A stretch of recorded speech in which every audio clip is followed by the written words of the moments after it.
Sophie Jebeil, bonjour. Vous êtes maître de conférence à Aix-Marseille. Et là, on va parler de l'ESP. Vous venez d'intervenir sur un sujet qui touche au projet Scolamedia. Alors, Scolamedia, c'est plein de choses. C'est l'éducation à la citoyenneté, mais aussi c'est l'apprentissage sur les ressources numériques pour que les étudiants en master puissent appréhender un peu tout ce nouveau petit monde, c'est ça? Oui, en quelque sorte. Donc, Scolamedia, c'est un site web. Et en fait, la particularité de ce site web, c'est qu'il donne accès à des vidéos qui tournent beaucoup autour des questions d'éducation à la citoyenneté, notamment à l'ère numérique. Et en fait, la particularité, c'est que les vidéos sont réalisées par des étudiants et des enseignants stagiaires de l'ESP d'Aix-Marseille dans le cadre de la formation transversale. D'accord. Alors, comment ça se passe? Vous imposez des sujets chaque année, c'est un peu ça. Et il y a un cadre, bien entendu. Est-ce que vous pouvez nous expliquer un petit peu tout ce cheminement? Oui, donc en fait, ça concerne la formation transversale, donc 70 étudiants de Master 1, issus de différents parcours disciplinaires qui se destinent au métier d'enseignant ou de conseiller principal d'éducation, et 70 enseignants stagiaires donc, qui ont déjà la classe et qui sont à mi-temps en formation à l'ESP. Donc comme on est sur de la formation transversale, on est une équipe d'enseignants et on a souhaité mettre l'accent sur le parcours citoyen que tous les enseignants ont à charge et allier ça avec les enjeux de citoyenneté à l'ère numérique, donc croiser à la fois un apprentissage des compétences numériques, une réflexion aussi sur les usages pour un peu dédramatiser, déconstruire les représentations qu'ont les étudiants et les enseignants stagiaires sur ces questions, et aussi mettre l'accent sur l'éducation aux médias, à l'information en passant par la mise en œuvre d'un projet dans lequel en fait les étudiants et enseignants stagiaires sont des apprenants qui vont réaliser des vidéos avec l'idée que cette expérience est transposable en classe. Donc comment ça se passe, comment est-ce que ça se déroule? En fait, au premier semestre, ils ont un travail de recherche d'informations à partir de ressources scientifiques qu'ils doivent trouver. Ils construisent ensemble un wiki. Ce wiki porte sur une thématique qu'ils ont choisie et la thématique cette année c'était enseigner la citoyenneté à l'ère numérique. Donc par exemple, il y en a qui ont choisi de travailler sur lutter contre le cyberharcèlement à l'école, lutter contre les complotismes, mieux gérer son identité numérique par exemple, mais aussi sur des questions qui sont plus larges comme lutter contre les discriminations. Oui, c'est eux qui déterminent, chaque groupe détermine sa thématique.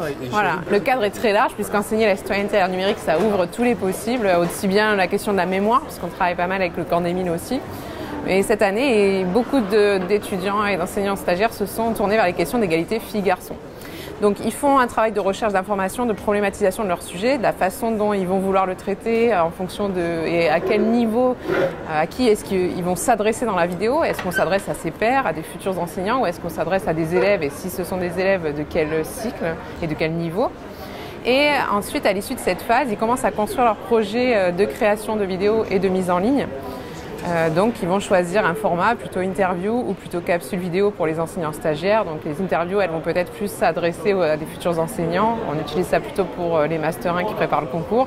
Et pour les Master 2, l'idée c'est qu'ils réalisent des capsules vidéo en envisageant un usage pédagogique en lien avec les questions d'enseignement moral et civique ou de parcours citoyen. Alors vous, votre rôle, c'est en fonction des équipes, parce que c'est un projet par équipe, c'est soit de les brider parce qu'il y en a qui veulent faire des grands best-sellers, voilà. Soit peut-être pousser un petit peu des gens qui seraient un peu plus timorés au niveau techno ou sur les possibles, c'est ça? Oui, tout à fait. Alors en fait, déjà mon rôle, c'est de leur montrer que la coopération, ça n'est pas inné. Et de surcroît, quand ils ne choisissent pas les groupes dans lesquels ils se retrouvent. C'est-à-dire qu'on leur impose les groupes et on fait en sorte, parce qu'on fait exprès pour que sinon les étudiants ne se regroupent pas par discipline, puisque l'enjeu c'est d'être sur une approche transversale. Donc mon rôle c'est le même que pour tout enseignant dans la pédagogie de projet, à la fois planifier, accompagner, mais aussi effectivement motiver et donc essayer de les convaincre de la faisabilité, parce que parfois certains trouvent que c'est trop ambitieux, qu'ils ne vont pas y arriver. Et en ça, le fait qu'on ait eu recours au BIOD et à l'usage de leur propre smartphone a été un facteur accélérateur, parce que du coup ils ont déjà confiance en cet outil qu'ils utilisent à des fins personnelles, et donc ça a été vraiment un passage et un outil très important en ce sens. Et après mon rôle aussi, c'est aussi le même que celui d'un enseignant qui met en place des activités coopératives, c'est-à-dire effectivement de modérer, de gérer l'organisation, d'encadrer le travail de groupe, de vérifier que le planning est respecté, mais aussi de gérer parfois des situations un peu relationnelles. Et l'enjeu du projet, c'est vraiment aussi de leur montrer qu'à partir des outils qu'ils maîtrisent, et même s'il y a un besoin bien sûr de formation aux cultures numériques et à une initiation à la recherche concernant les questions de la citoyenneté, bien sûr, ça ils le font au premier semestre, mais c'est aussi de leur montrer de leur donner confiance, c'est-à-dire qu'avec peu de choses, son smartphone, la créativité, un cadre qui fixe la coopération, on peut réfléchir à ces questions et amener les élèves aussi à déconstruire le rapport qu'ils ont à l'image et à pas simplement être consommateurs des vidéos qu'ils peuvent consulter en ligne, mais aussi montrer que derrière il y a un processus de création et que donc c'est un discours sur le monde au même titre qu'un texte ou qu'un article de journal.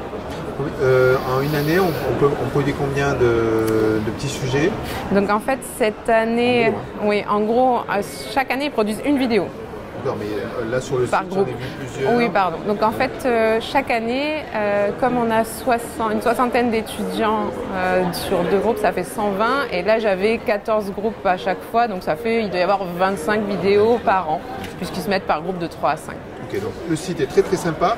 Par contre, pour le trouver, c'est plus simple d'aller sur Twitter, d'aller sur le compte Twitter de Scolamedia, donc c'est @Scolamedia tout simplement. Et là, vous allez ensuite avoir le lien sur le site, qui est beaucoup plus compliqué en termes d'URL. Voilà. Merci beaucoup en tout cas, Sophie. Merci à vous.